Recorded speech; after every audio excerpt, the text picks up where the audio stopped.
श्री सद्गुरु महाराज की जय। कुछ चुने हुए वाक्य सुषुम्ना ध्यान विषय के सुषुम्ना ध्यान योग के विषय में बोल रहा हूँ। आकाश रूपी कमल में और ललाट के अग्रभाग में माया शक्ति विराजमान है। सब लोग ध्यान दे के सुनेंगे। ललाट के मध्य भाग में नाद रूपा पराशक्ति विराजमान है। ललाट के दूसरे भाग नीचे भाग में बिंदुमयी शक्ति विराजमान है और बिंदु के बीच में जीवात्मा सूक्ष्म रूप से विराजमान है। इसके पहले है हजारों अश्वमेघ यज्ञ और सैकड़ों वाजपेयी यज्ञ सुषुम्ना ध्यान योग का 16वां अंश भी नहीं है। भगवान बुद्ध की वाणी। अगर मनुष्य शंका करने में खुश होता है, सदा विचार करता है और ऐसी वस्तु का ध्यान करता है जो शरीर संबंधी नहीं है, तो वह अवश्य काल की बेड़ी को काट डालेगा। सब दानों में धर्म का दान उत्तम है, सारे रसों में धर्म का रस मीठा है, सारे आनंदों में धर्म का आनंद श्रेष्ठ है। तृष्णा को मारने से सब दुख नष्ट हो जाते हैं। जो कभी अपने को नाम और रूप की वस्तु नहीं समझता और बीते हुए का शोक नहीं करता, वह बेशक भिक्षु कहलाता है। हे भिक्षु, ध्यान कर और सावधान रह। अपने चित्त को खुशियों की तरफ न ले जा, ताकि तुझे बेपरवाही के बदले नरक में लोहे का गोला न निगलना पड़े और जलते समय न चिल्लाना पड़े कि हाय यह दुख है। ज्ञान बिना ध्यान नहीं और ध्यान बिना ज्ञान नहीं है। जो ज्ञान और ध्यान दोनों रखता है निर्वाण के समीप है। भिक्षु जो अपने शून्य हृदय में पहुंच गया है, जिसका चित्त स्थिर है, वह जो धर्म को साफ तौर से देखता है अलौकिक आनंद पाता है। पाप मत करो, भलाई करो, अपना चित्त शुद्ध रखो, यही कुल बुद्धों का उपदेश है।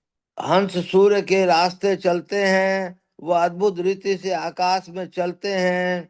बुद्धिमान लोग दुनिया से निकलने का मार्ग पा जाते हैं।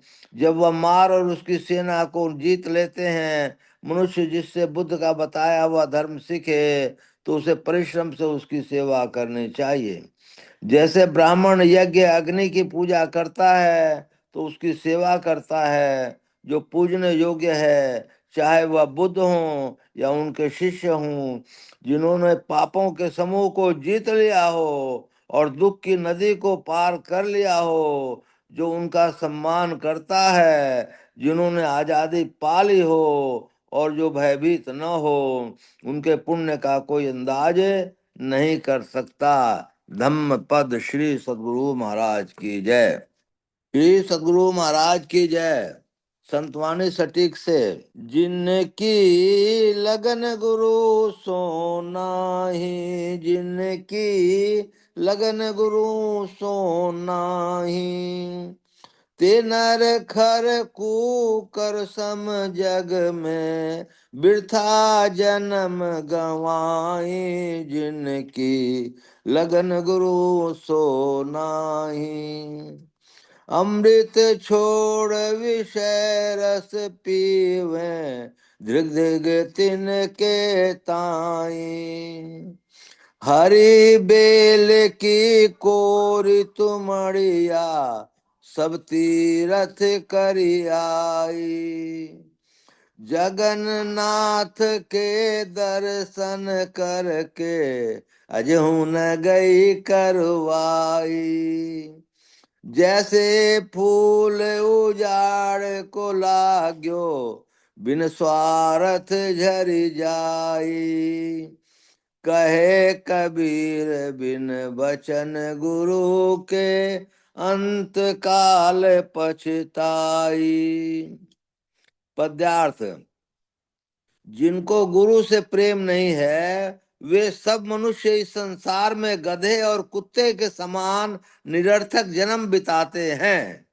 जिनकी गुरु से प्रेम नहीं है, वे सब मनुष्य इस संसार में गधे और कुत्ते के समान निरर्थक जन्म बिताते हैं। वे अमृत छोड़कर विषय रस पीते हैं, उनके लिए धिक्कार है, धिक्कार है। हरी लत्तर की नई तीत लौकी सब तीर्थों में नहाकर आई, और जगन्नाथ के दर्शन करने पर भी उसकी तिताई दूर नहीं हुई। जैसे उजड़े हुए निर्जन स्थान में जंगल में कोई फूल फूलता है तो बिना किसी निज लाभ के ही झड़ जाता है, इसी तरह गुरु से नहीं प्रेम करने वाला संसार में जन्म लेकर अपने जीवन रूपी फूल से बिना निज लाभ लिए ही मर जाता है। कबीर साहब कहते हैं कि गुरु के वचन के बिना यह अंत काल में पछताता है। श्री सद्गुरु महाराज की जय। संत सद्गुरु महर्षि संत सेवी परमहंस जी महाराज जी की वाणी। आपस में मेल से रहो, घर में अंदर जितने लोग हैं मेल से रहो। एक पड़ोसी के साथ दूसरा पड़ोसी मिलकर रहो। एक गांव के लोग दूसरे गांव के लोगों से मेल करके रहो। एक प्रांत के लोग दूसरे प्रांत से मेल करके रहो। एक देश के लोग दूसरे देश के लोगों से मिलकर रहो। यह मेल कौन करावेगा? सत्य का व्यवहार।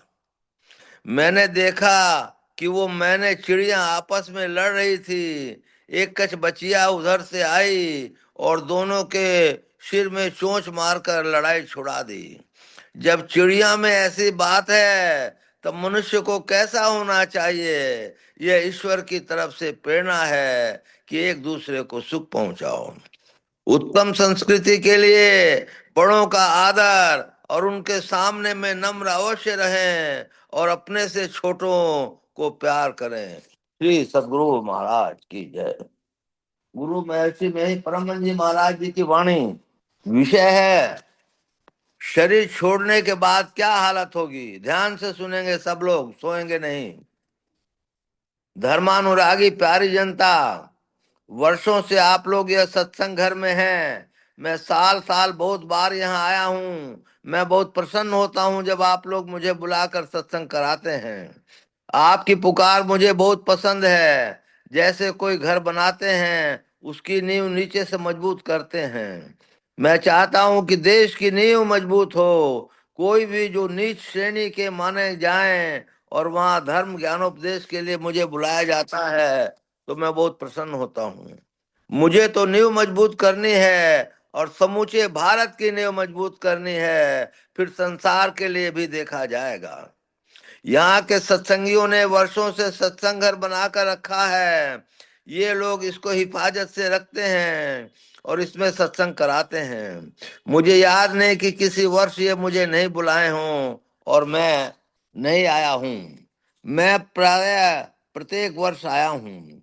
आप लोग सत्संग के विषय को समझें और सारी जनता को भली बनाएं। यह सत्संग का विषय है। जनता अच्छी होती है आचरण शुद्धि से। बहुत विद्या पढ़ने से लोग भले होते हैं ऐसा कहा जाता है, इसको कौन इनकार कर सकता है। लेकिन बहुत विद्या पढ़ने पर भी यदि आचरण ठीक नहीं हो तो बहुत विद्या अविद्या हो जाती है। इसलिए तुलसीदास जी ने कहा है, काम क्रोध मद लोभ की जब लग घट में खान, तब लग पंडित मूर्खों तुलसी एक समान। पढ़े लिखे लोगों के मन में भी ये विकार उत्पन्न होते हैं। वे विकार जिस तरह से छोड़े जा सकते हैं उस तरह को अख्तियार करना चाहिए। मैंने बचपन में फारसी में पढ़ा था, विद्या धर्म जानने के लिए होती है, न कि दुनिया कर कमा कर खाने के लिए।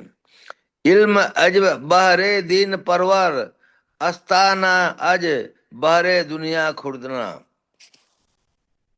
लेकिन आज की विद्या दुनिया में कमा कर खाने की है। आज कहने का मतलब है आज ही नहीं, इसी शती में नहीं, सदियों से यह बात है। संतों ने समझा कि पढ़े लिखे लोग बड़े बड़े ओहदे में कामों में करते हैं, लेकिन आचरण पवित्र हो ऐसी बात नहीं। उसमें भी सब तरह के लोग होते हैं, अच्छे भी होते हैं, लेकिन आज जैसा देखा जाता है उसमें पवित्रता कहाँ है? प्रत्यक्ष है। एक विद्या है कि पंडितों अध्यापकों के पास मिलती है दूसरा विद्या होती है जो साधु संतों के संग में मिलती है। स्कूल कॉलेज की विद्या में संसार में प्रबंध का ख्याल ज्यादा होता है, और साधु संतों के पास में जाने से जो विद्या आती है उसमें संसार का प्रबंध तो रहता ही है, लेकिन यह भी रहता है कि शरीर छोड़ने के बाद तुम्हारी क्या हालत होगी।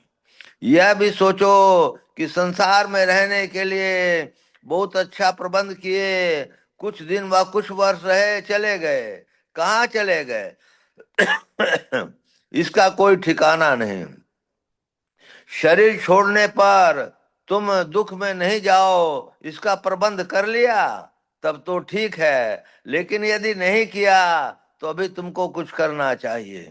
जाना जरूर है, लेकिन शरीर के बाद का जीवन बहुत लंबा है, लेकिन शरीर के बाद का जीवन बहुत लंबा है, इसका प्रबंध करो।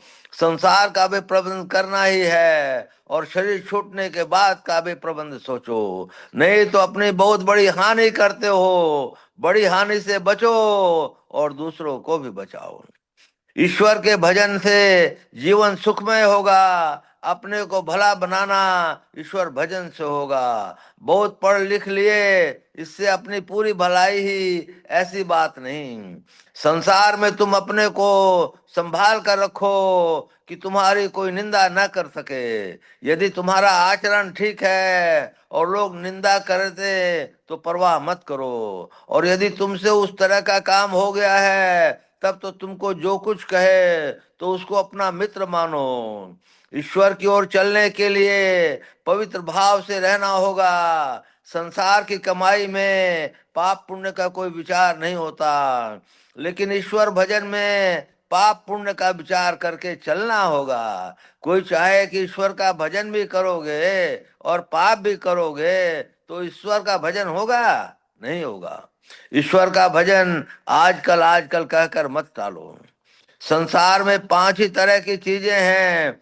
एक वह जो देख सकते हैं, दूसरा वह जो सुन सकते हैं, तीसरा वह जो तुम गंध ले सकते हो, चौथा वह जो स्पर्श कर सकते हैं, और पांचवा जो जिसका रस स्वादन कर सकते हैं। ये सब मिलकर पांच होते हैं, रूप रस गंध स्पर्श और शब्द। इन पांचों में से कोई पदार्थ ईश्वर नहीं है। इन पांचों को छीनते रहेंगे लेकिन ईश्वर का दर्शन नहीं होगा। पांच चीजों का संघात मनुष्य है। इसी तरह सभी शरीर हैं। कोई शरीर कितना भी सुंदर हो, विकट हो, डरावना हो, उसमें भी ये पांच चीजें हैं, रूप रस गंध स्पर्श और शब्द। इन पांच को जहाँ पाओ वहां समझो कि ईश्वर दर्शन नहीं हुआ। ईश्वर रहता है सब में, लेकिन किसी के जैसा नहीं होता।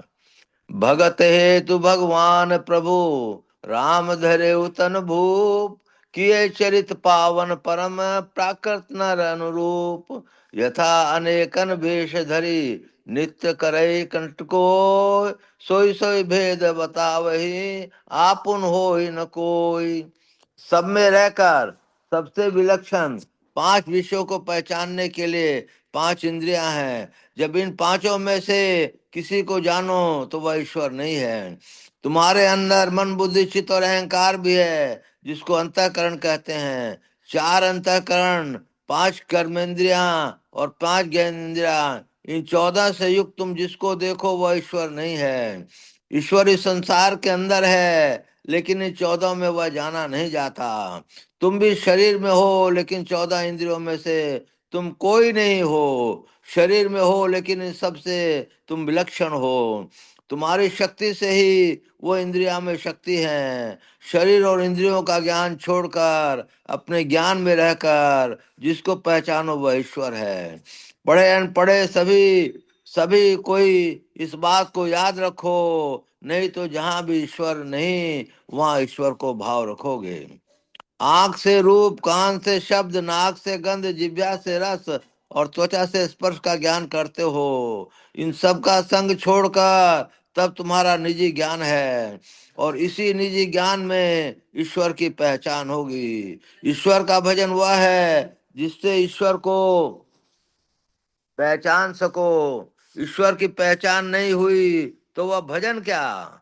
बाहरी भीतरी इंद्रियों के ज्ञान से अपने को हटाओ, तब ईश्वर की पहचान होगी। बाहर नहीं भी जाने से ईश्वर की पहचान नहीं होगी। सत सुरति समझ सिहार साधो, निरखी नित नयनन रही। जो अपने को अंदर अंदर समेटता है वह ईश्वर की ओर जाता है। जो अपने को अपने में नहीं संभालता वह माया में विचरता है। ईश्वर को क्या चाहिए? धूप दीप नैवेद्य आरती, इन सब चीजों की जरूरत ईश्वर को नहीं। लोग इनके द्वारा केवल अपना भाव दिखाते हैं। सूर्य को दीप दिखाते हैं। सूर्य तो स्वयं बहुत प्रकाशमान है, उसको दीपक क्या दिखाना, लेकिन अपना भाव दिखाते हैं। गंगा जी को जमुना जी को उसी को जल चढ़ाते हैं। गंगा जी को जमुना जी को उसका क्या जरूरत? ईश्वर की भक्ति करो, उसके लिए ईश्वर को क्या जरूरत है? जैसे आजकल जाड़ा का समय है, जैसे ही सूर्य उदय हुआ वैसे ही जाड़ा भागा। इसी तरह जैसे परमात्मा दर्शन हुआ वैसे दुख भागा। लेकिन ईश्वर का भजन पाप वृत्ति से नहीं होगा, विषय होने से नहीं होगा। पाप वृत्ति छोड़ो, विषय का त्याग करो। ईश्वर भजन ईश्वर के प्रेम करने से होगा, ध्यान योग से होगा। इस ध्यान योग से चलते चलते आखिर में ईश्वर दर्शन होगा। भगवान श्री कृष्ण कहते हैं इस योग के आरंभ का नाश नहीं होता, इसका उल्टा परिणाम नहीं होता। यह महाभय से बचाता है। मनुष्य शरीर के अतिरिक्त गाय बैल घोड़ा आदि जानवर होना महाभय है। यह योग इससे बचाता है। भजन नित्य करो, सत्संग करो। यह सत्संग और घर और मजबूत हो जाए तो बड़ी अच्छी बात है। श्री सद्गुरु महाराज की जय। श्री सद्गुरु महाराज की जय। मंगल मूर्ति सतगुरु, मिल में सर्वाधार। मंगलमय मंगल करण, विनम बारंबार। धन्य धन्य सद्गुरु सुखद, महिमा कही न जाय। जो कछु कहूँ तुमरी कृपा, मोते कछु न बसाय। पुनश्च सब धरती कागज करूं, लेखन सब बन राय। सात समुद्र की मसी करूं, गुरु गुण लिखा न जाए। बोलिए प्रेम से श्री सद्गुरु महाराज की जय। अव्यक्त रूप से विराजमान संत सद्गुरु महाराज के श्री चरणों में कोटि कोटि नमन, कोटि कोटि नमन। अव्यक्त रूप से विराजमान संत सद्गुरु महर्षि संत सेवी परमहंस जी महाराज के श्री चरणों में कोटि कोटि नमन, कोटि कोटि नमन। उपस्थित अत्यंत ही भाग्यशाली सदात्माओं, आप सबको शत शत नमन, सहस्र सहस्र नमन, सहस्र सहस्र नमन। अभी आप लोगों ने आरती के बाद सत्संग योग का पाठ सुना और आपने पाया कि माते के अग्रभाग में माया शक्ति विराजमान है, मध्य भाग में नाद रूपा पराशक्ति विराजमान है और निचले भाग में जीवात्मा सूक्ष्म रूप से विराजमान है। आपने फिर भगवान बुद्ध का पाठ पढ़ा कि मने ऐसा काम मत करो कि मने नरक में लोहे के गोले चबाने चढ़े और फिर कहो कि यह महादुख है, महादुख है। फिर आप लोगों ने भजन भी सुना। इसके बाद महर्षि संत सेवी परमहंस जी का पाठ सुना कि आपस में मेल से रहो, मने जिले में मेल से रहो, घर में मेल से रहो, संसार में मेल से रहो। मेल में बड़ा बल है। फिर आपने अब जो पाठ सुना कि आपके जीवन के बाद क्या होगा। आप सोचो कि जीवन के बाद, और ये जीवन तो बहुत छोटा है, पानी का सा यह बुलबुला, इस तरह का ये जीवन है। इसके आगे का जीवन बहुत लंबा है, बहुत लंबा है। उसको सुधार करने के लिए क्या करना चाहिए। तो हम लोग बहुत सुनते हैं, यदि शैल समम पापम विस्तीर्णम बहु योजनम विद्यते ध्यान योगे न नानो भेद कदाचन। यदि पहाड़ के समान कई योजन तक फैला हुआ पाप है तो वह भी ध्यान योग से नष्ट हो जाता है। इसके समान पापों को नष्ट करने वाला कभी कुछ भी नहीं हुआ। हम लोगों को ज्ञात होना चाहिए कि आज्ञा चक्र पे ही जीव का वासा है। आज्ञा चक्र आज्ञा चक्र पे यदि हम लोग ध्यान करते हैं तो बहुत अच्छा करते हैं। हम लोगों को प्रथम जो है इसके लायक हो जाना चाहिए। जैसे मनुष्य धन कमाता है इसलिए कि वो अपना रोजी रोटी का गुजार कर ले, घर में रह ले, सब तरीके से अपना आराम से रहे। इसी तरह हम लोगों को मने बीज पड़ गया है, उसको इस तरह का जरूर कर लें कि हम लोग फिर दोबारा मनुष्य जन्म मिलना ही पड़ेगा। जड़ भरत के तरह नहीं मिलना पड़ेगा कि कुछ दिन हिरण के जन्म में चला गया, वो नहीं मिलना पड़ेगा। वो भी अपना को करें। उसके लिए क्या जरूरी है? उसके लिए ये जरूरी है कि दिन रात आप जो है भगवान गुरु महाराज के नाम में जो बताया गया है उसमें लगे रहें। उससे भी अच्छा ये होगा कि आप जो है प्रतिदिन गुरु महाराज के मूर्त को आज्ञा चक्र पे बैठा लें। उससे भी अच्छा ये होगा कि अपनी चेतन धाराओं को ऊपर खींचकर प्रतिदिन कुछ ना कुछ उसका अभ्यास होता रहे। और उसके इसमें आप कम से कम सहज दल कमल में पहुंचे रहें। और उसके बाद जो है आप त्रिकुटी तक पहुंच जाएं। इतना भी होने से कम आपको मनुष्य जन्म मिलेगा ही मिलेगा और आपका समय व्यर्थ नहीं जाएगा। ऐसे तो गुरु महाराज ने, हुजूर महाराज ने संतोष यादुका की डायरी में लिखा है कि जो दोनों समय मन से भजन सत्संग स्तुति प्रार्थना करेगा उसे भी मनुष्य का शरीर मिलेगा। बोलिए प्रेम से श्री सद्गुरु महाराज की जय।